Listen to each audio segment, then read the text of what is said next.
আপনারা খিতা কররা বালা শুননি তো মাতো খেনে। সকল প্রশংসার মালিককে, সকল ক্ষমতার উৎসকে। কেউ যেটা পারে না পারে কে? সে আল্লাহর জন্য পড়ছে আলহামদুলিল্লাহ। সবাই আওয়াজ করে পড়েন তো, রব্বানা লাকাল হামদ হামদান কাসীরান তাইয়িবান মুবারাকান ফীহি ইয়া রাব্বি লাকাল হামদু কামা ইয়ানবাগি লিজালালি ওয়াজহিকা ওয়া আযীমি সুলতানিকা। লাকাল হামদু বিল ঈমান, লাকাল হামদু বিল ইসলাম, লাকাল হামদু বিল কুরআন। প্রশংসা করলাম কার? সব সময় প্রশংসা চলবে কার? আমরা প্রশংসা করি কার? আমরা যেন বেশি বেশি আল্লাহর প্রশংসা করতে পারি। আল্লাহ তুমি তৌফিক দান করো। আরো জোরে পড়ি আমিন। সুখী দম্পতি আলোচনার বিষয় কি? সুখী দম্পতি। বিয়ে করছেন কারা কারা দেখি? দুই হাত তোলে অনেকে। নিয়ত ভালো না, আরেকটা ঘটাবে নাকি? খবর আছে? ভাবি সব মানলেও এটা মানবে না, ঠিক কিনা? আমাদের দেশের নারীরা ভালোবাসায় ভাগ বসাতে দিতে চায় না, সব মানে। সারাদিন এটা বুঝাবেন, বুঝানোর পরে বলবেন না, সবশেষে কি বলে? না। তো এই আলোচনাটা যারা বিয়ে করছেন রিসেন্ট তাদের কাজে লাগবে, আর যারা করেন নাই করবেন, শীঘ্রই করবেন, এদেরও কাজে লাগবে। আর যারা মুরব্বী, অনেক অভিজ্ঞতা, ওনাদেরও কাজে লাগবে। ওনারা এটা শুনে নাতি নাত করতে শোনাতে পারবে, ঠিক কিনা? তাহলে কারোরই লস নাই। আলোচনার বিষয় সুখী দম্পতি। বিষয় কি? কথা বলে না। দম্পতি বোঝেন? বুঝেন? স্বামী আর স্ত্রী বানায় যেজন মিস্ত্রি, সে বড় আজব কারিগর মনরে, সে বড় কঠিন কারিগর, ঠিক কিনা? পৃথিবীর প্রথম দম্পতি হচ্ছে সাইয়েদনা আদম আলাইহিস সালাম আর হাওয়া আলাইহিস সালাম।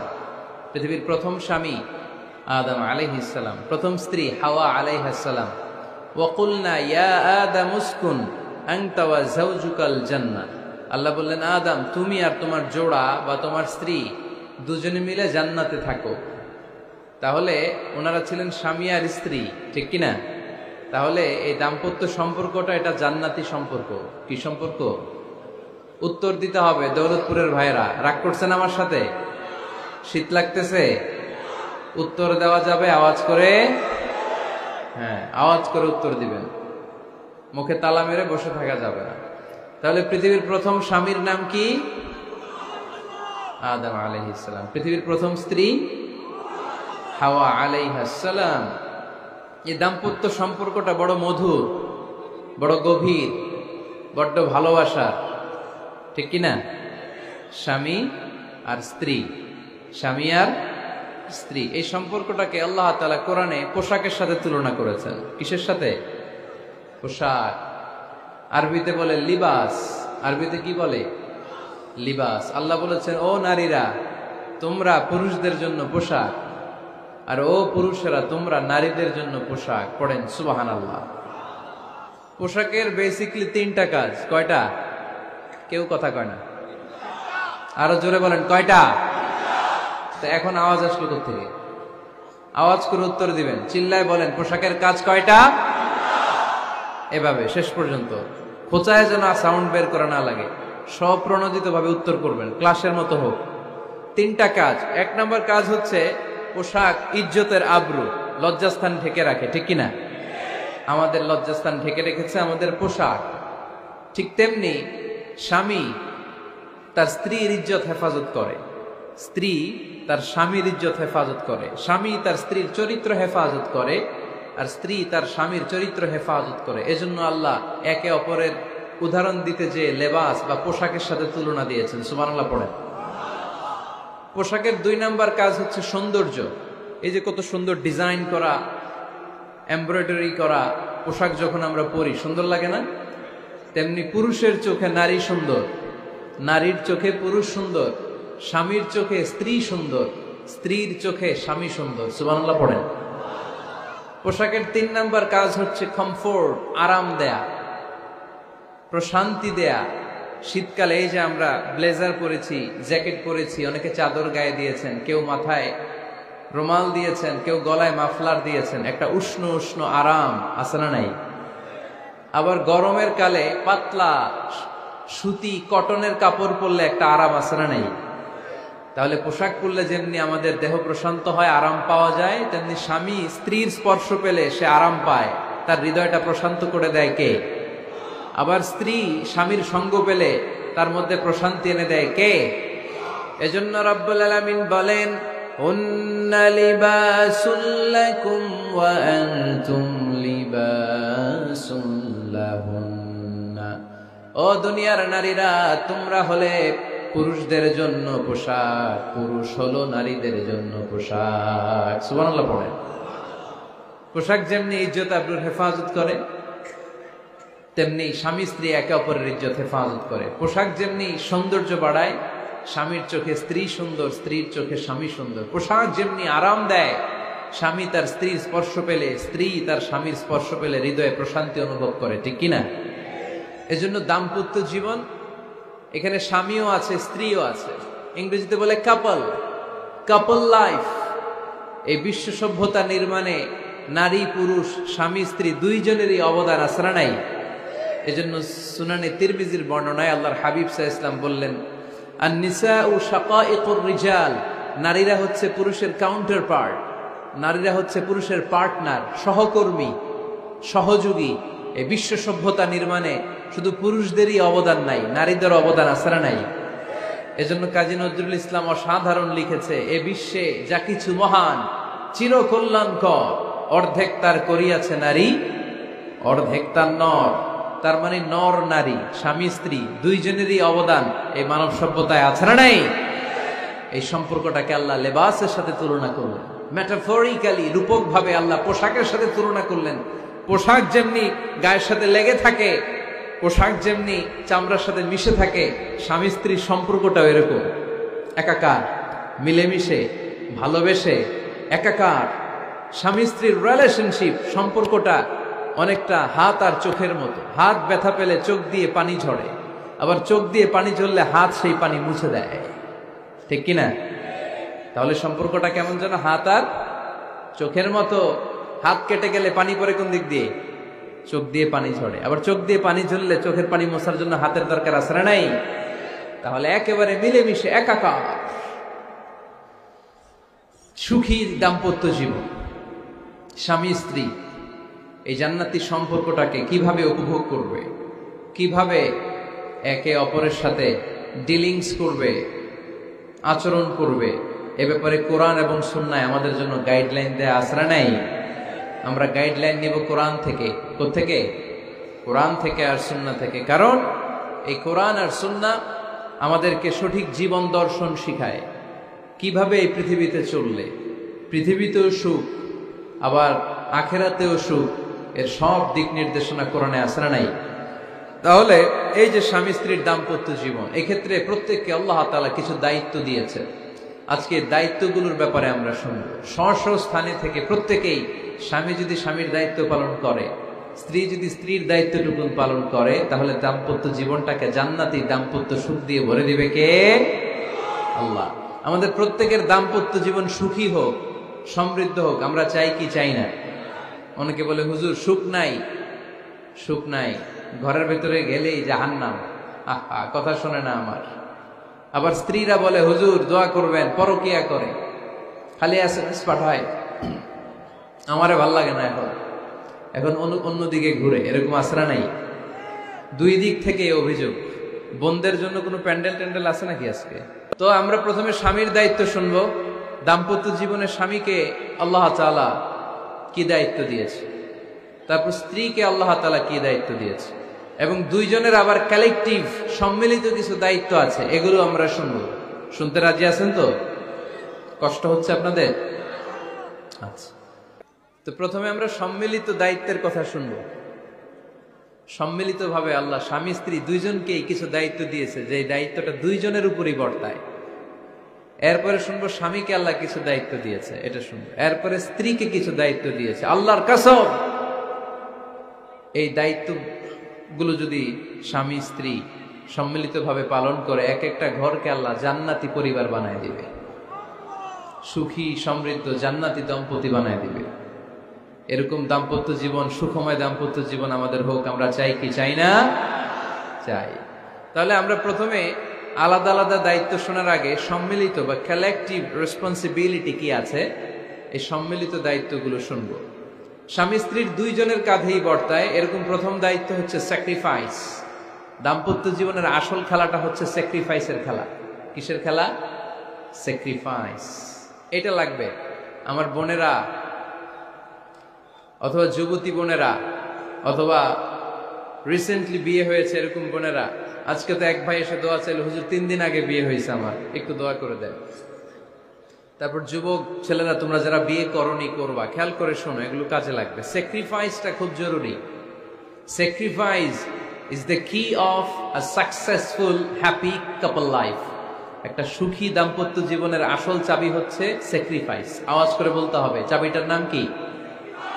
স্যাক্রিফাইস করতে হবে, একটু মানিয়ে নেয়া, একে অপরকে বোঝা, একটু ভালোবাসা, একটু মানিয়ে চলা, এটার নাম হচ্ছে স্যাক্রিফাইস। একে অপরকে বোঝার চেষ্টা করা, একটু মানিয়ে চলার চেষ্টা করা, একটু ভালো লাগা, একটু ভালোবাসা, সুখ দুঃখ ভাগাভাগি করে মিলেমিশে একাকার হয়ে যাওয়া, এটার নামই দাম্পত্য জীবন। ঠিক কিনা? হ্যাঁ, এটার নামই দাম্পত্য জীবন। মিলেমিশে একাকার হয়ে যেতে হবে, স্যাক্রিফাইসের মানসিকতা অর্জন করতে হবে। একে অপরের দোষ ধরলে চলবে না, কারণ no one is perfect in this life. আপনি যে আপনার বউয়ের দোষ ধরতেছেন, আপনার দোষ নাই? কথা বলেন না কেন? আপনারও দোষ আছে না নাই?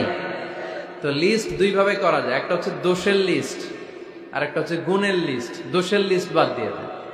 আপনার স্ত্রীর মধ্যে আল্লাহ তাআলা কি কি গুণ দিয়েছে এই গুণগুলোর লিস্ট করুন, দোষের লিস্ট নয়।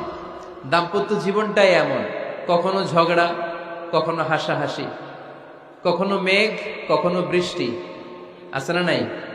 হয় না এরকম? Ups and downs.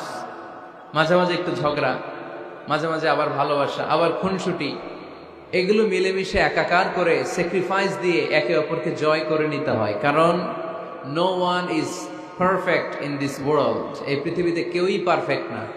আপনি আপনার বউয়ের দোষ খুঁজলে আপনারও দোষ আছে না নাই? কেউ দোষমুক্ত নয়। এজন্য দোষ না খুঁজে আমরা স্যাক্রিফাইস করব। দাম্পত্য জীবনের এটাকে সুখী সমৃদ্ধ করার 1 নাম্বার চাবিকাঠি হচ্ছে স্যাক্রিফাইস। এইদিকে দাম্পত্য জীবনকে সুখী করার 2 নাম্বার কালেকটিভ ফর্মুলা হচ্ছে ঝগড়া করা যাবে না। ঝগড়া আপনারা করেন নাকি ভাবির সাথে? ভাবির সাথে ঝগড়া করেন কে কে? দেখি হাত তোলেন।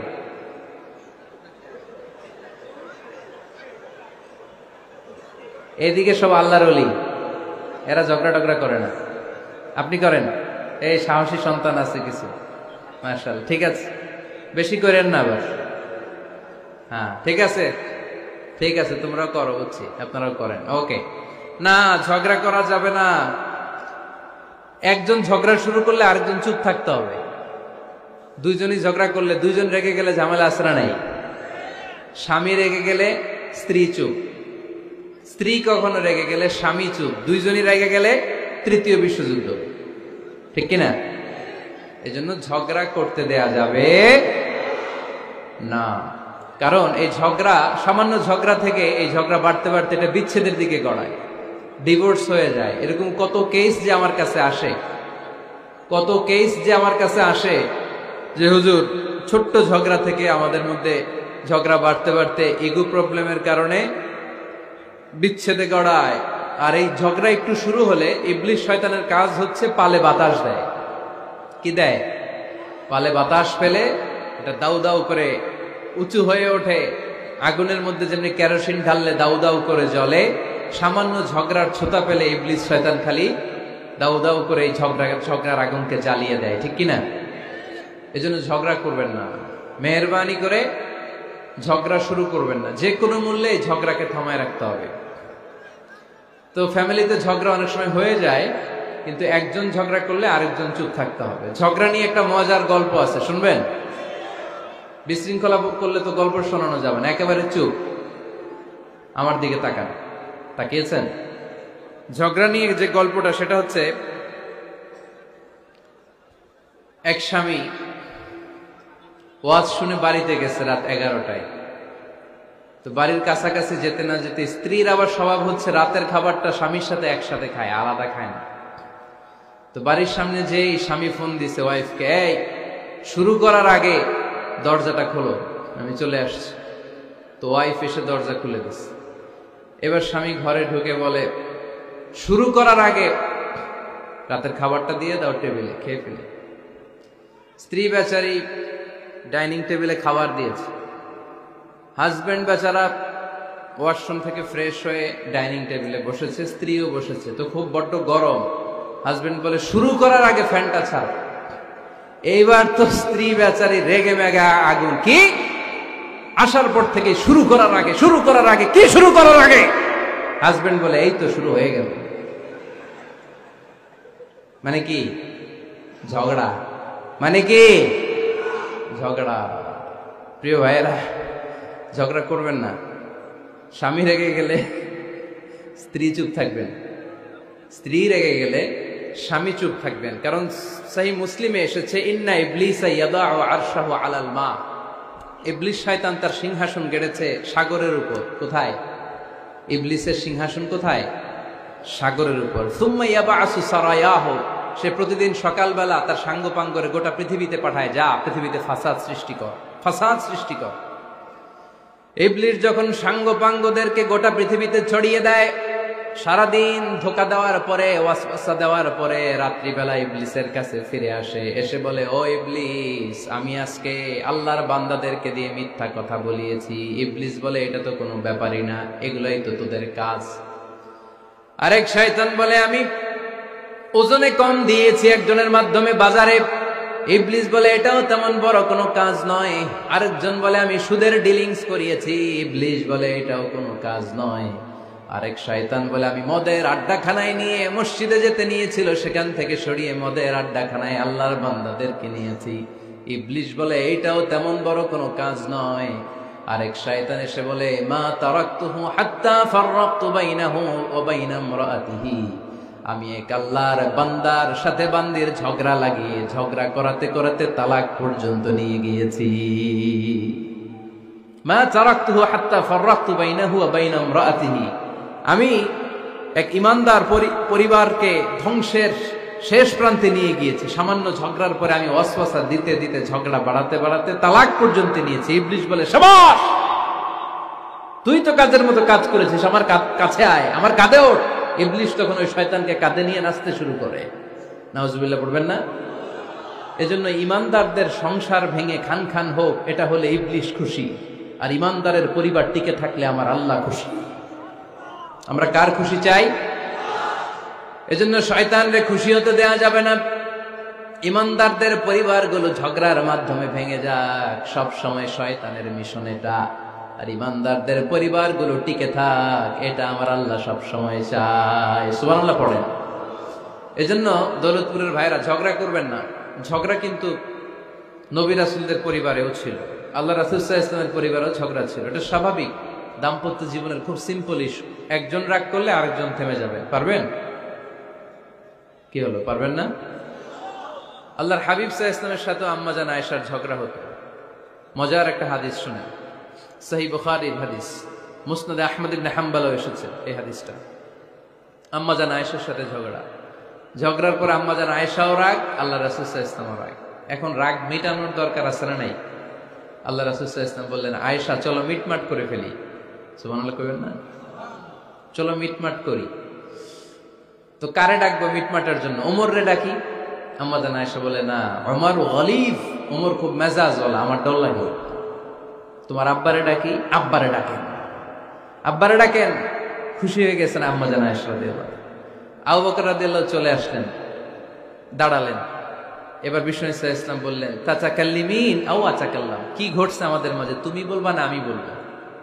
আম্মা জান আয়েশা বললেন, তাতাকাল্লামু আনতা ওয়ালা তাকুল ইল্লা হাক্কান, আপনিই বলেন, তবে সত্য ছাড়া মিথ্যা বলেন না। আবু বকর রাদিয়াল্লাহু তাআলা আনহু শুনে রেগে গেলেন, কি এ কেমন কথা তোমার? নবীকে উদ্দেশ্য করে তুমি বলছো সত্য ছাড়া মিথ্যা বলবেন না। নবী কখনো মিথ্যা বলবে নাকি? রেগে মেয়ের গায়ে মেরেছে এক চোর। চোর খেয়ে আম্মা জান আয়েশা উল্টে পড়ে গেলেন।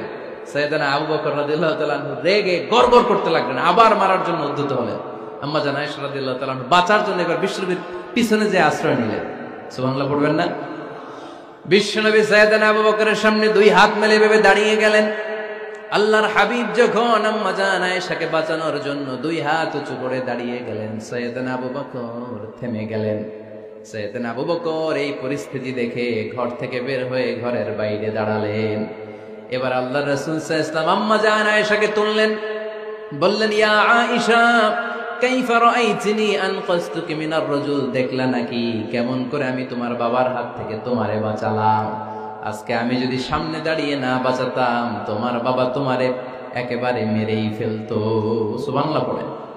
দেখছো আয়েশা, আমি বাঁচাইলাম তোমারে, আমার সাথে ঝগড়া করো, আমি বাঁচাইলাম। এই কথা শুনে আম্মা জান আয়েশা রাদিয়াল্লাহু তাআলা আনহা লজ্জায় পড়ে হেসে দিলেন। সুবহানাল্লাহ পড়বেন না? এত আস্তে সুবহানাল্লাহ। লজ্জায় হেসে দিলেন। বিশ্বনবী সাল্লাল্লাহু আলাইহি ওয়াসাল্লাম এবার হেসে দিলেন। দুইজনের হাসাহাসি শুনে বাইরে থেকে আবু বকর রাদিয়াল্লাহু তাআলা আনহু হাসির আওয়াজ শুনে অবাক, কিরে এতক্ষণ যুদ্ধ এখন আবার হাসি কেন? হাসে দেখার জন্য সাইয়েদনা আবু বকর রাদিয়াল্লাহু তাআলা আনহু ঘরের ভেতরে ঢুকলেন। ঢুকে দেখেন আম্মা জান আয়েশাও হাসে, বিশ্বনবীও হাসে, সাইয়েদনা আবু বকর হেসে দিলেন। আরশের উপর থেকে খুশি হয়ে গেলেন কে? এবার সাইয়েদনা আবু বকর বলেন, ইয়া রাসূলুল্লাহ, ইয়া হাবিবাল্লাহ, আশরিকানি ফি সিলমিকুমা কামা আশরাকতুমানি ফি হারবিকুমা। নবী গো, আপনাদের দুইজনের মধ্যে যুদ্ধ লাগলে যেমনি মিটমাট করার জন্য আপনি আমারে ডাকেন, আপনাদের এই আনন্দ ঘন মুহূর্তগুলোতে শরীক হওয়ার জন্য মাঝে মাঝে আমারে ডাইকে। সুবহানাল্লাহ পড়েন। আপনাদের মধ্যে যুদ্ধ লাগলে সন্ধি করার জন্য যেমনি আমারে ডাকেন, আপনারা যখন আনন্দ ঘন পরিবেশ এরকম খুনসুটি করেন, হাসাহাসিতে মেতে ওঠেন, তখন একটু আমারে রাইখেন। সুবহানাল্লাহ পড়বেন না? দেখেন আল্লাহ রাসূল সাল্লাল্লাহু আলাইহি ওয়াসাল্লাম পৃথিবীর সবচেয়ে শ্রেষ্ঠতম মানুষ। উনাদের পরিবারেও ঝগড়া হতো, কিন্তু এই ঝগড়া কোনোদিন তালাক পর্যন্ত গিয়েছে? কথা বলেন না কেন? আল্লাহর হাবিব সাল্লাল্লাহু আলাইহি ওয়াসাল্লাম তার কোন স্ত্রীকে তালাক দিয়েছেন? প্রায় আম্মা জান আয়েশার সাথে রাগারাগি হতো। আল্লাহর হাবিব সাল্লাল্লাহু আলাইহি ওয়াসাল্লাম বলতেন, আয়েশা কখন তুমি রেগে থাকো সেটাও আমি জানি, কখন তুমি আমার উপর খুশি থাকো সেটাও আমি জানি। ইয়া আয়েশা ইন্নী লা আ'লামু ইযা কুনতি আন্নী রাদিয়া ওয়া ইযা কুনতি আলাইয়া গাদবা। আয়েশা কখন রেগে থাকো তাও বুঝি, কখন খুশি থাকো তাও বুঝি। আম্মা জান আয়েশা বললেন, ইয়া রাসূলুল্লাহ কেমনে বোঝেন? বিশ্বনবী বললেন, তোমার দোয়ার বাক্যগুলো শুনো বুঝি। যখন তুমি আমার উপরে খুশি থাকো তখন দোয়ার সময় তুমি এভাবে বলো, ওয়া রাব্বি মুহাম্মদ, ও মুহাম্মাদের রব, আপনি আমাদের সব গুনাহ মাফ করে দেন। আর যখন তুমি আমার উপর রেগে থাকো তখন তুমি মুনাজাতের সময় বলো, ওয়া রাব্বি ইব্রাহিম, ইব্রাহিমের রব, আপনি আমাদেরকে ক্ষমা করে দেন। তার মানে যখন তুমি রেগে থাকো তখন দোয়ার সময় আমার নামটা মুখে নিতে চাও না। সুবহানাল্লাহ পড়েন। তখন তুমি দোয়ার সময় অন্য নবীর নাম নাও। আম্মা জান আয়েশা বললেন, ইয়া রাসূলুল্লাহ মা আহাজুরু ইল্লা ইসমাক, আমি তো শুধু নামটাই সরাই, আমার মুখ থেকে কেবল আপনার নামটাই সরায় রাখি, আমার হৃদয় থেকে কখনো আপনারে সরাতে পারি না। আমার হৃদয় জুড়ে আপনি, মা আহাজুরু ইল্লা ইসমাক, নবী হে, আমি শুধু দোয়ার সময় রাগের মাথায় আপনার নামটা বাদ দেই, হৃদয় থেকে তো আপনারে বাদ দিতে পারি না। সুবহানাল্লাহ পড়বেন না? তার মানে নবীদের ফ্যামিলি তো ঝগড়া এগুলো হতো, কিন্তু এটা তালাক পর্যন্ত গড়াতো না, ঠিক কিনা? তাহলে এখন থেকে আমাদের এই স্লোগান নিতে হবে যে ঝগড়া করলেও আমরা ডিভোর্সের দিকে যাব না। পারা যাবে? আর একজন রেগে গেলে আরেকজনকে চুপ থাকতে হবে। ভাবি রেগে গেলে আপনি চুপ, পারবেন? পারবেন না? ইনশাআল্লাহ। এই যারা বিয়ে করে না এরা ইনশাআল্লাহ, আর বাকিরা চুপচাপ। আওয়াজ করে পড়েন না ইনশাআল্লাহ।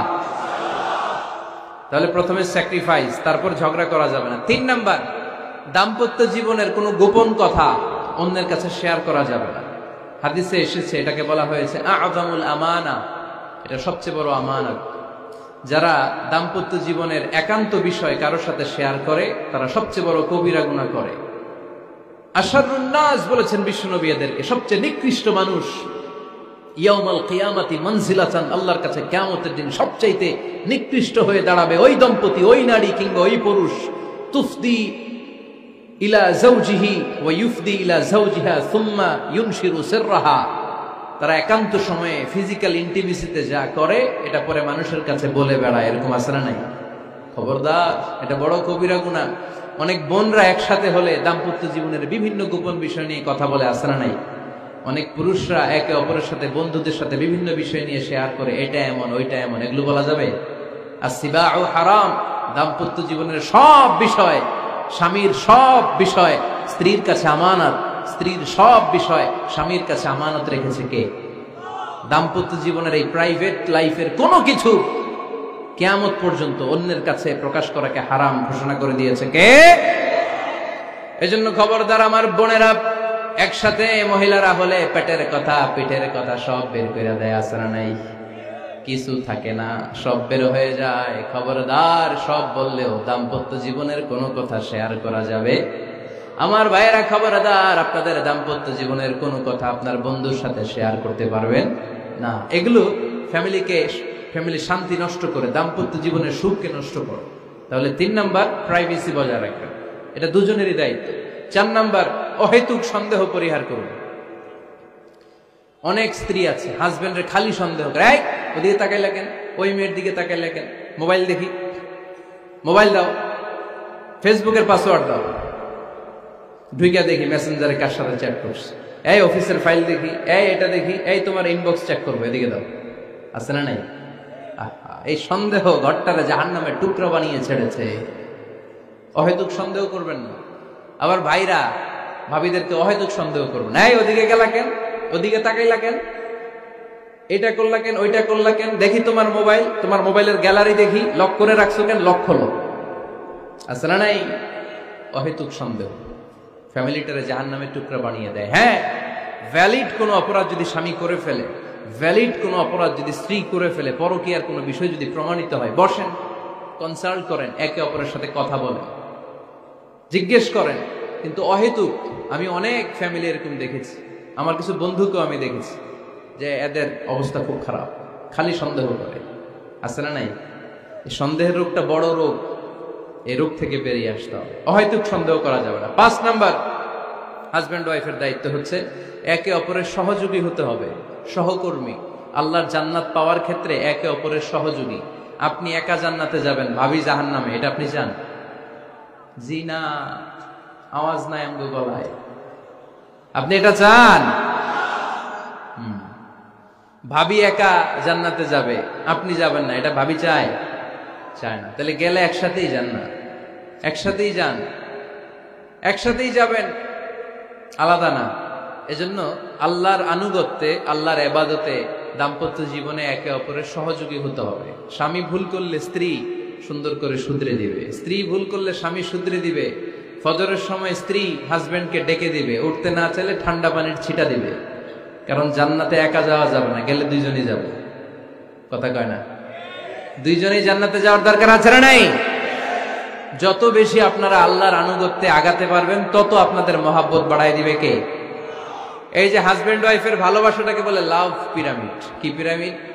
লাভ পিরামিড, লাইক ট্রায়াঙ্গেল, ত্রিভুজ আকৃতির। হাজবেন্ড ওয়াইফের ভালোবাসাটা ত্রিভুজ আকৃতির। The closer the couple comes to Allah, the closer they comes to each other. Husband wife যত বেশি আল্লাহর কাছে যাবে, তারা নিজেরাও নিজেদের তত কাছে যাবে। হাজবেন্ড ওয়াইফ আল্লাহর সম্পর্ক থেকে যত দূরে সরে যাবে, তারা নিজেরাও নিজেদের থেকে তত দূরে সরে যাবে। ঠিক কিনা? ত্রিভুজ চিনেন আপনারা? হ্যাঁ, এই জিওয় কয়েকজন জিওয়, আপনারা ত্রিভুজ চিনেন না? চিনি, জিওয়, ঠিক আছে। ত্রিভুজের কয় কোণা? হ্যাঁ, 3 কোণা। এই যে এরকম লাভ পিরামিড, 3 কোণা। এই উপরের কোণায় আল্লাহর অবস্থান, আর এই কোণায় স্বামী, এই কোণায় স্ত্রী। তো তারা আল্লাহর দিকে যত যাবে, নিজেরাও তত কাছে যাবে। আর তারা আল্লাহর সম্পর্ক থেকে যত দূরে চলে যাবে, নিজেদের মধ্যে দূরত্ব বাড়তে থাকবে। ঠিক কিনা? পিরামিডটা বুঝতে পারছেন? ত্রিভুজ আকৃতির সম্পর্কটা লাভ পিরামিড এরকম, 3 কোণা। উপরের কোণায় থাকে আল্লাহ, এদিকে স্বামী, এদিকে স্ত্রী। তারা যদি আল্লাহর কাছে উভয়ে যেতে চায়, উভয়ে কাছাকাছি আসতেছে না? কথা বলেন না কেন?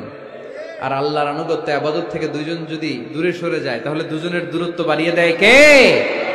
এজন্য স্বামী হবে স্ত্রীর সহযোগী, সহকর্মী। নামাজের সময় একে অপরকে ডেকে দিবেন, মোবাইলে অ্যালার্ম দিয়ে রাখবেন। স্বামী স্ত্রীরে ডাকেন, স্ত্রী স্বামীরে ডাকেন। স্বামী স্ত্রীকে কোরআন তেলাওয়াত শোনাবেন, স্ত্রী স্বামীরে কোরআন তেলাওয়াত শোনাবেন। ফ্যামিলিটারে জান্নাতি ফ্যামিলি বানায় দিবে কে? তাহলে এই পাঁচটার দায়িত্ব কালেকটিভ রেসপন্সিবিলিটি, স্বামীর উপরও বর্তায়, স্ত্রীর উপরও বর্তায়। এগুলো মেনে চললে দাম্পত্য জীবন সুখকর করে দিবে কে? মনোযোগ আছে? কষ্ট হচ্ছে? এবার আমরা হাজবেন্ডের দায়িত্ব শুনব। হাজবেন্ডের প্রথম দায়িত্ব হচ্ছে, হাজবেন্ড হচ্ছে caretaker of the family, incharge, protector. আর রিজালু কাওয়ামুনা আলান নিসা।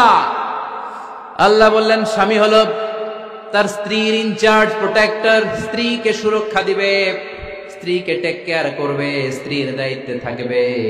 এই দাম্পত্য জীবনের দুইজনের সংসারকে, সংসারের মধ্যে স্বামীকে দায়িত্বশীল বানিয়েছে কে?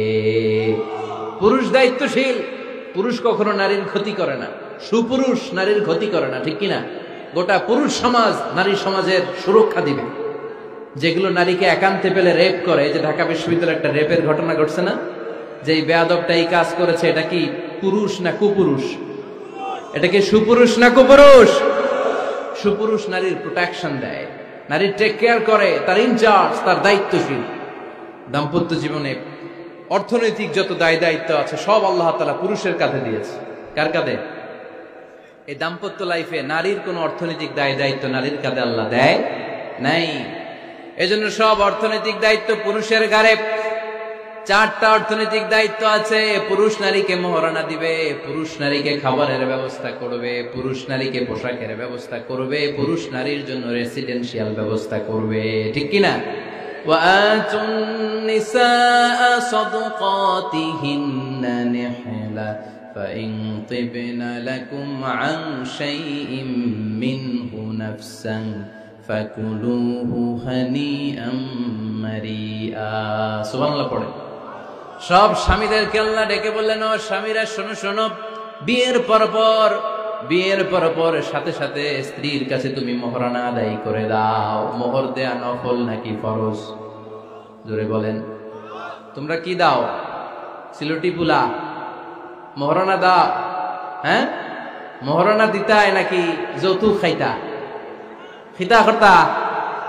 হ্যাঁ, কি দিব? মোহরানা দিব। মোহরানা দেয়াকে ফরজ করেছে কে? আল্লাহ। তো মোহর দিতে টাকা লাগে না? এই টাকার দায়িত্ব পুরুষের ঘাড়ে দিছে কে? 2 নাম্বার দায়িত্ব, আলাল মাউলুদি লাহু রিজকুহুন্না ওয়া কিসওয়াতুহুন্না বিল মা'রুফ।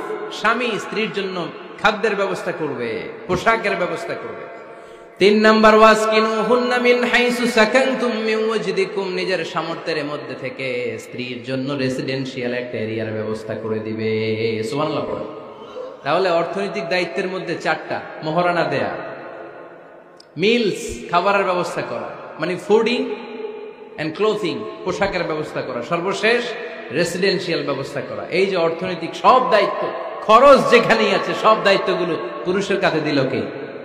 চিল্লায় বলেন কে?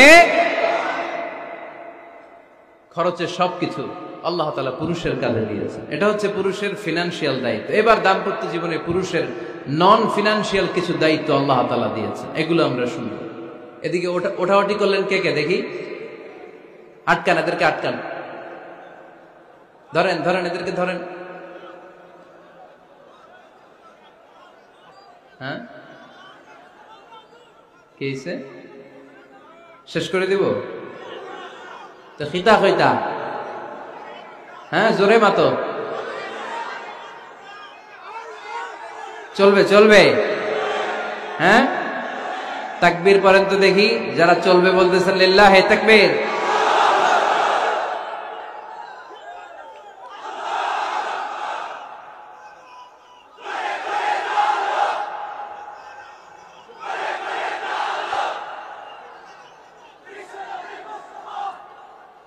মাশাআল্লাহ মাশাআল্লাহ।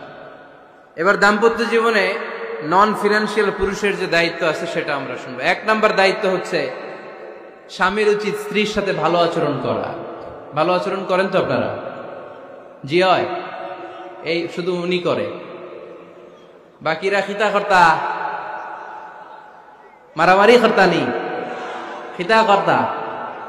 হ্যাঁ, সালাম দিবেন, স্ত্রীকে কি দিবেন? আল্লাহ বললেন ওয়া আশিরুহুন্না বিল মা'রুফ, স্ত্রীর সাথে কোমল ভাষায়, ভালো শব্দে, ভালো বাক্যে, ভালো কথা বলো। স্ত্রীর সাথে খারাপ আচরণ করো না। স্ত্রীকে দেখলে তুমি মুচকি হাসি দাও। অনেক স্বামী আছে কখনো স্ত্রীকে দেখলে মুচকি হাসি দেয় না, চেহারাটা বাংলা পাসের মতো এরকম করে রাখে, আছে না নাই? দৌলতপুরের লোকের অবশ্য অনেক ভালো, এই যে সবার মুখে হাসি, মুচকি হাসি। হাসেন তো, মুচকি হাসি দেন তো একটা। আওয়াজ করলে মুচকি হাসি হয় নাকি? এটা মুচকি হাসি, দাঁত দেখা যাবে না, সাউন্ড হবে না, শুধু এখানে একটু একটা এক চিলতে হাসির একটা ঝলক পড়বে, এটা বলে মুচকি হাসি। কেন রাসূলুল্লাহ সাল্লাল্লাহু আলাইহি ওয়াসাল্লাম আকসারু তাবাসসুমান, আল্লাহর হাবিব সাল্লাল্লাহু আলাইহি ওয়াসাল্লাম সব সময় মুচকি হাসতেন। অনেকে আছে চেহারা গোমরা করে রাখে, জীবনেও হাসে না, এরকম আছে না নাই? দেখছেন এরকম আছে? এলাকায় তো নাই না? আছে। হাসবেন, হাসবেন। মুচকি হাসতে পয়সা লাগে না, পয়সা লাগে? এজন্য হাসবেন। আল্লাহর হাবিব সাল্লাল্লাহু আলাইহি ওয়াসাল্লাম বলেছেন ফাস্তাউসু বিন-নিসাই খায়রা, নারীর সাথে ভালো আচরণ করো। নারীদেরকে বাঁকা পাঁজরের হাড় দিয়ে তৈরি করা হয়েছে। এই হাড়কে সোজা করতে গেলে ভেঙে যাবে, রেখে দিলে বাঁকাই থেকে যাবে। তো কি করতে হবে? ফাস্তাউসু বিন-নিসাই খায়রা, কোমল আচরণ করো। আবার আল্লাহর হাবিব সাল্লাল্লাহু আলাইহি ওয়াসাল্লাম বললেন রিফকাম বিল কাওয়ারির, নারীদেরকে কাচের তৈজসপত্র, বাসনের সাথে, গ্লাসের সাথে আল্লাহর হাবিব সাল্লাল্লাহু আলাইহি ওয়াসাল্লাম তুলনা করলেন। কাচের তৈজসপত্র, কাচের গ্লাস, কাচের প্লেট যেমনি আস্তে তুলতে হয়, আস্তে রাখতে হয়, নারীদের সাথে এরকম কোমল আচরণ করার আদেশ দিয়েছে কে? কাচের গ্লাস, তৈজসপত্র, জগ কিভাবে রাখেন আপনারা? খুব জোরে এরকম থপাস করে নাকি? উঠানোর সময় থপাস করে উঠান? খুব স্মুথলি, স্মুথলি এটা ধরতে হয়, স্মুথলি এটা রাখতে হয়। তেমনি নারীদের সাথেও স্মুথলি আচরণ করবেন। নারীদেরকে যত আপনি কোমল মোলায়েম ভাষায় কথা বলতে পারবেন, তারা তত আপনার কথা শুনবে। যত সুন্দর সুন্দর কথা, নারীকে, স্ত্রীকে বলবেন তুমি আমার সব, তুমি আমার কৈতরি, তুমি আমার টুনটুনি, তুমি আমার ময়না পাখি, তুমি আমার সোনা পাখি। ওই যে কয় কলিজা, তার মানে প্র্যাকটিস চলে বাসায়। আর কি ডাকেন? ভাবিরে কি ডাকেন বলেন? জান।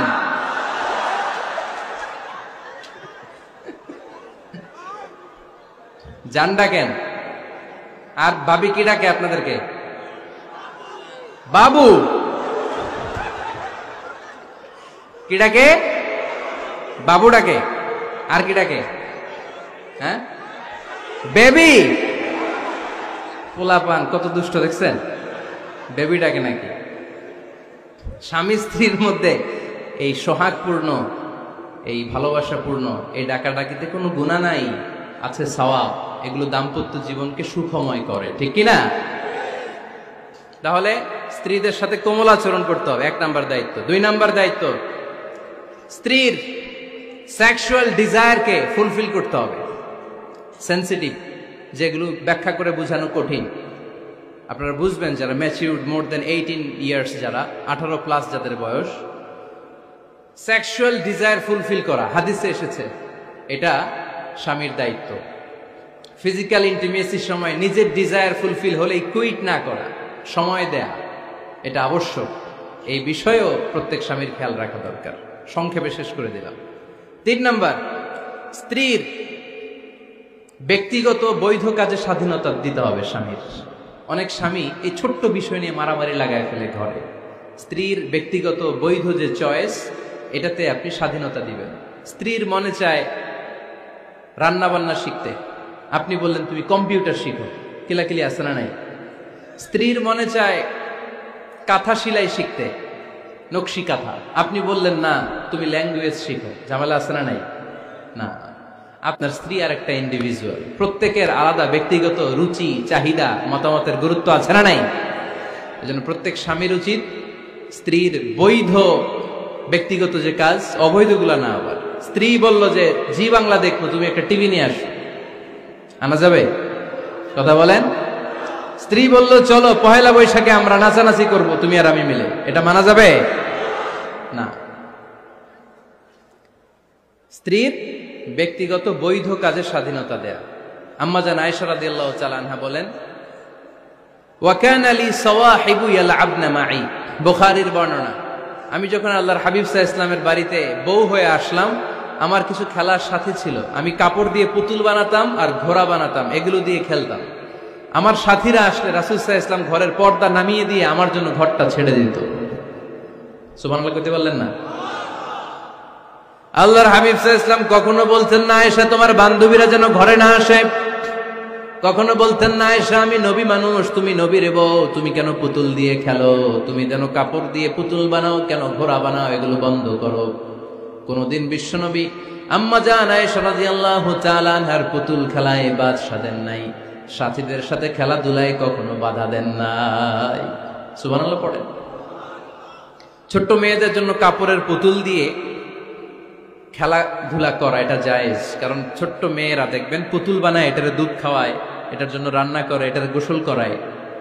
এটাকে ছোট্ট মেয়েদের জন্য পুতুল খেলা জায়েজ রাখা হয়েছে এজন্য, কারণ তারাই কিছুদিন হবে এই প্রজন্মের মা।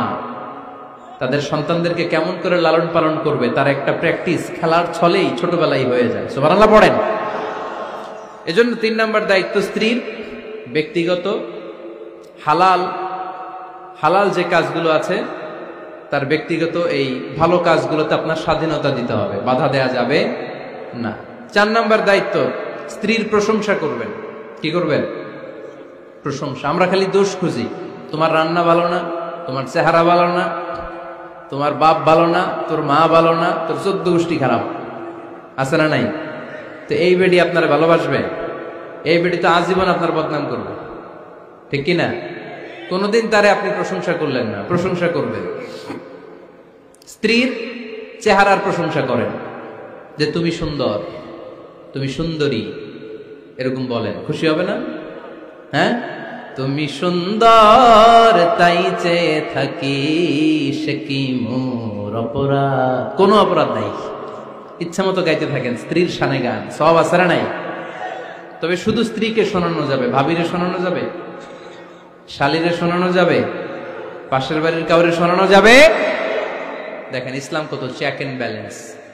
স্ত্রীকে আপনি গান শোনান, কোনো গুনাহ নাই, আছে শুধু সওয়াব। তাহলে 4 নম্বর পয়েন্ট হচ্ছে এপ্রিসিয়েশন।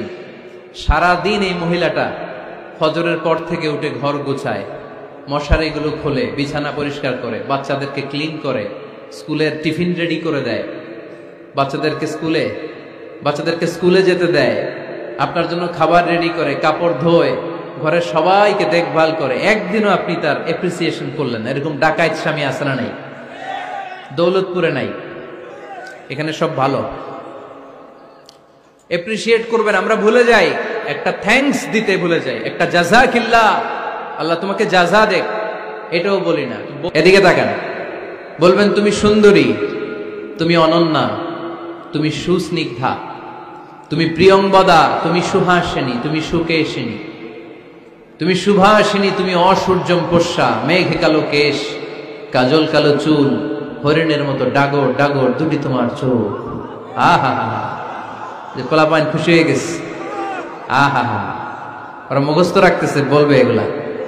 বিয়ে করে নাই কিন্তু এখনো, তো জায়গা মতো বলবা। গার্লফ্রেন্ডে বলো না আবার। কাকে বলবা? স্ত্রীকে। কাকে? স্ত্রীকে। পারা যাবে না? একটু এপ্রিসিয়েশন দেওয়া যাবে না ওনাদেরকে? একটু প্রশংসা করবেন। প্রশংসা পেলে নারীরা বড্ড খুশি হয়। যদি আপনি বলেন যে তোমার রান্নাটা আজকে অসাধারণ হয়েছে, দেখবেন আরেক বাটি আইনা দিতেছে, খাইতে পারতেছে না, এরপর পাতে তুলে দেয়, আরেকটু খাও, আরে খাও না, আছে না নাই? ওই যে প্রশংসা করছেন, খুশি হয়ে গেছে তো। আপনি 10,000 টাকার বান্ডিল দিয়ে আপনার বউকে যত খুশি করতে না পারবেন, রান্না মজা হয়েছে এইটা বলে আপনি অনেক বেশি খুশি করতে পারবেন। আল্লাহর হাবিব সাল্লাল্লাহু আলাইহি ওয়াসাল্লাম কখনো স্ত্রীদের রান্নার বদনাম করে নাই। সুবহানাল্লাহ পড়বেন না? আওয়াজ করে পড়েন সুবহানাল্লাহ।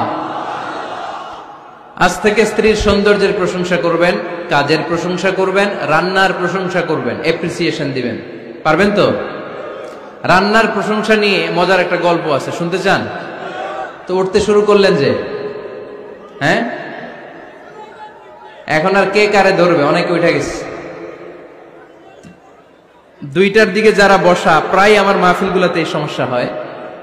গাইবান্ধাতে আমি গেলাম, জিজ্ঞেস করলাম কখন আসছেন, কয় ফজর পরে আসছি। তো ফজর পরে আসছেন, এত আগে আসছেন কেন? কয় জায়গা পাবো না, এই জন্য।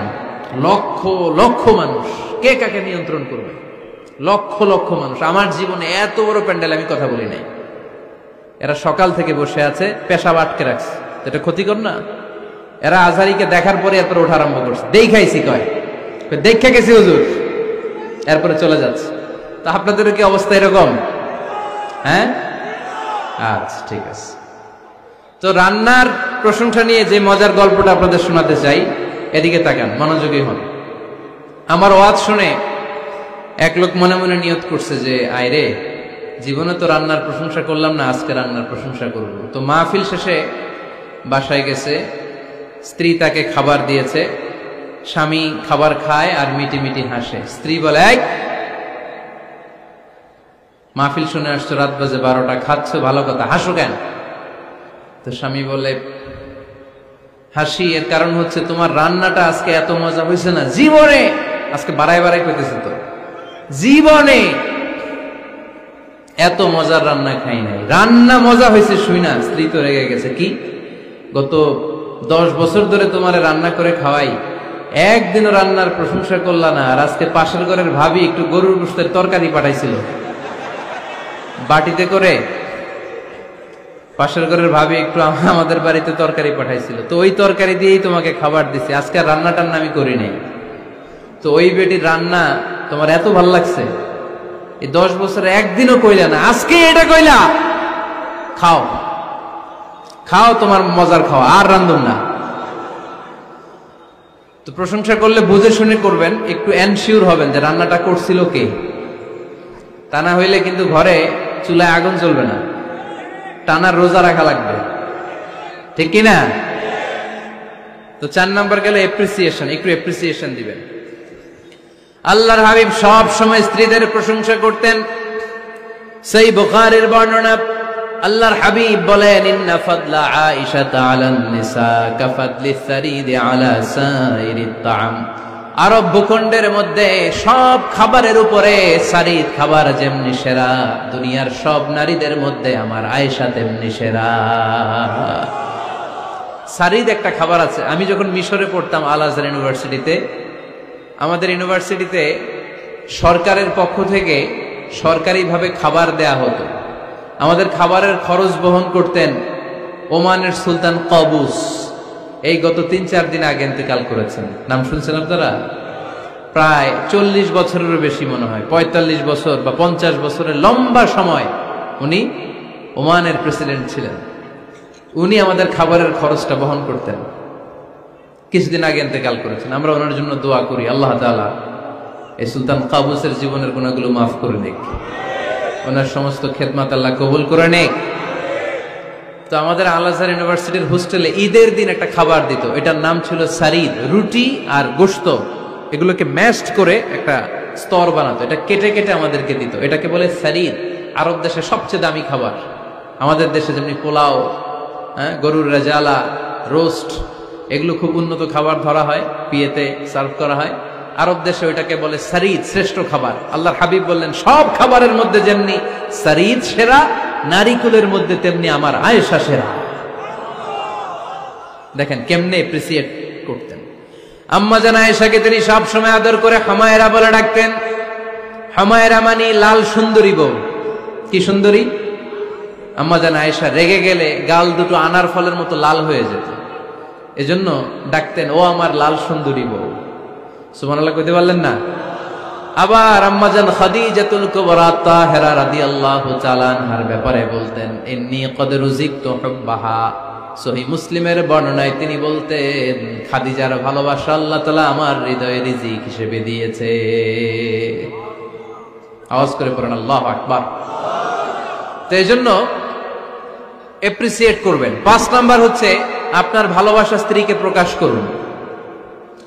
এক ছাদের নিচে আজীবন বসবাস, 20 বছর হয়ে গেছে এদের সংসার, একদিনও মুখ ফুটে বলতে পারে নাই তোমারে ভালোবাসি। পারছেন? হ্যাঁ, কে কে পারছেন? দেখি হাত তুলেন। হাত অর্ধেক তুলে আবার নামায়। ভেজাল আছে, ঠিক কিনা? ভালোবাসি বলছিলেন, কারে বলছিলেন? ভাবিকে না গার্লফ্রেন্ডকে? হ্যাঁ, স্ত্রীকে বলবেন, নিজের স্ত্রীকে বলবেন আই লাভ ইউ। কি বলবেন? কথা বুঝে না বোধহয়। কি বলবেন? সবাই বলেন, কি বলবেন? মুরব্বী একজনও কয় না, কয় এতদিন কইছি না, অহনও কম না। বলবেন, ভালোবাসা প্রকাশ করবেন। স্ত্রীরা এটা খুব চায়, স্বামীর পক্ষ থেকে এই খুনসুটিগুলো খুব পছন্দ করে। আপনি আজকে যে বলেন, দেখবেন ফ্যামিলির সুখ বাড়তে শুরু করছে। সুনানে তিরমিজির বর্ণনা দেখেন, বিশ্বনবী যে আই লাভ ইউ বলতো, তার দলিল শুনেন। সাহাবারা জিজ্ঞেস করলেন, ইয়া রাসূলুল্লাহ, মান আহাব্বুন নাসি ইলাইক, ও নবী, কারে সবচেয়ে বেশি ভালোবাসেন? Who do you love the most? নবী, কাকে সবচেয়ে বেশি লাভ করেন আপনি? সাহাবারা প্রশ্ন করলেন, ইয়া রাসূলুল্লাহ, কাকে লাভ করেন বেশি? আল্লাহর হাবিব সাল্লাল্লাহু আলাইহি ওয়াসাল্লাম বললেন, আয়েশা, আয়েশা রে। সুবহানাল্লাহ কইবেন না? সাহাবারা বললেন, ওয়া মিনার রিজাল, পুরুষদের মধ্যে কারে বেশি পছন্দ করেন? বিশ্বনবী বললেন, আবুহা, আয়েশার বাবারে। সাইয়েদনা আয়েশা রাদিয়াল্লাহু তাআলা আনহার বাবার নাম কি? আবু বকর। কি নাম? আবু বকর। আল্লাহর হাবিব সাল্লাল্লাহু আলাইহি ওয়াসাল্লাম বললেন, সবচেয়ে বেশি লাভ করি আয়েশাকে। সাহাবারা বললেন, ওয়া মিনার রিজাল, পুরুষদের মধ্যে কারে বেশি লাভ করেন? আল্লাহর হাবিব সাল্লাল্লাহু আলাইহি ওয়াসাল্লাম বললেন, আয়েশার বাবারে। সুবহানাল্লাহ পড়েন। আম্মা জান আয়েশাকে বিশ্বনবী এত ভালোবাসতেন। আম্মা জান আয়েশা পেয়ালার যেইখানে ঠোঁট লাগিয়ে দুধ পান করতেন, বিশ্বনবী পেয়ালার ওই জায়গাটা খুঁজে খুঁজে ওই জায়গায় ঠোঁট লাগিয়ে দুধ পান করতেন। আম্মা জান আয়েশা রাদিয়াল্লাহু তাআলা না গোশত খেয়ে হাড্ডি চষে হাড্ডিটা রেখে দিলে বিশ্বনবী আম্মা জান আয়েশার চষা হাড্ডিটা মুখে নিয়ে আবার চষতে শুরু করে দিতেন। পড়েন সুবহানাল্লাহ। দুইজন একসাথে এক বালতি থেকে পানি নিয়ে গোসল করতেন। পড়েন আল্লাহু আকবার। তাহলে এভাবে ভালোবাসা প্রকাশ করতে পারবেন তো? 6 নাম্বার স্বামীর দায়িত্ব হচ্ছে গৃহস্থলী ছোটখাটো যে কাজ আছে এই কাজগুলোতে হেল্প করা। আমরা অনেক সময় এগুলোর লজ্জা মনে করি। আল্লাহর হাবিব সাল্লাল্লাহু আলাইহি ওয়াসাল্লাম আমাদের মডেল। আল্লাহর হাবিব সাল্লাল্লাহু আলাইহি ওয়াসাল্লাম ঘরের কাজে সাহায্য করতেন। আপনারা এইভাবে ওটা শুরু করলেন? হ্যাঁ, বউকা বসেন বসেন বসেন, শেষ করে দিচ্ছি, আর 10 মিনিট বসেন। আল্লাহর হাবিব সাল্লাল্লাহু আলাইহি সাল্লাম ঘরের কাজে সাহায্য করতেন। আপনারা ঘরের কাজে সাহায্য করেন তো? আম্মা জান আয়েশা বলেন, বিশ্বনবী নিজ হাতে জুতা সেলাই করেছেন, নিজ হাতে জামা সেলাই করেছেন। মুসনাদে আহমদ ইবনে হাম্বলের বর্ণনা, আল্লাহর রাসূল সাল্লাল্লাহু আলাইহি ওয়াসাল্লাম দুধ খেতে মন চাইলে নিজ হাতে ছাগলের দুধ দহন করেছেন। সুবহানাল্লাহ। নিজে আটার খামির বানাতেন, আম্মা জান আয়েশা চুলায় সেকা দিতেন। আবার আম্মা জান আয়েশা রাদিয়াল্লাহু তাআলা আনহা আটার খামির বানাতেন, বিশ্বনবী এটা চুলায় সেকা দিতেন। সুবহানাল্লাহ পড়েন। দুধ খেতে চাইলে নিজ হাতে বিশ্বনবী ছাগির ওলান থেকে দুধ দহন করে আম্মা জান আয়েশার কাছে এনে দিয়ে দিতেন। সুবহানাল্লাহ পড়েন। তাহলে ঘরের কাজে সহায়তা করবেন, ঘরের কাজে সহায়তা।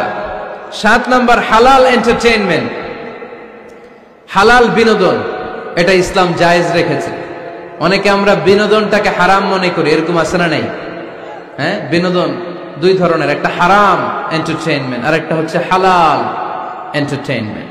আম্মা জান আয়েশা রাদিয়াল্লাহু তাআলা আনহাকে নিয়ে মরুভূমিতে দৌড়াদৌড়ি করতেন। ভাবির সাথে দৌড়াদৌড়ি করছেন কারা কারা? দেখি হাত তোলেন। হ্যাঁ, দৌড়াদৌড়ি করছেন কোথায়? যৌতুকের লাগে হেতেরে দৌড়াইছেন? হেতি বাসাল্লাই দিছে দৌড়, এই দৌড়াদৌড়ি না। আম্মা জান আয়েশা রাদিয়াল্লাহু তাআলা আনহার সাথে বিশ্বনবী মরুভূমিতে দৌড়াদৌড়ি করেছেন। বলেছেন, আয়েশা দেখো কে কার আগে ওই খেজুর বাগান ধরতে পারে, তুমি আগে না আমি আগে। একবার বিশ্বনবী জিতলেন, তার 7 বছর পরে প্রথমে আম্মা জান আয়েশা রাদিয়াল্লাহু তাআলা আনহা ওই দৌড়ে জিতলেন। তার 7 বছর পরে বিশ্বনবী জিতে আম্মা জান আয়েশাকে হারায় দিলেন। পড়েন সুবহানাল্লাহ। ঈদের দিন আম্মা জান আয়েশাকে হাবাসী সাহাবাদের তীর আর বল্লম দিয়ে যে খেলা চলতে এই খেলা দেখাতেন। সুবহানাল্লাহ পড়েন। বিশ্বনবী খেলা দেখাতেন আম্মা জান আয়েশাকে। এই হচ্ছে স্বামীর দায়িত্ব। হালাল এন্টারটেইনমেন্ট আপনি করতে পারবেন। বসেন, দোয়া করে দিচ্ছি, বসেন। বুঝতে পারছি অনেক আগে আসছেন আপনারা।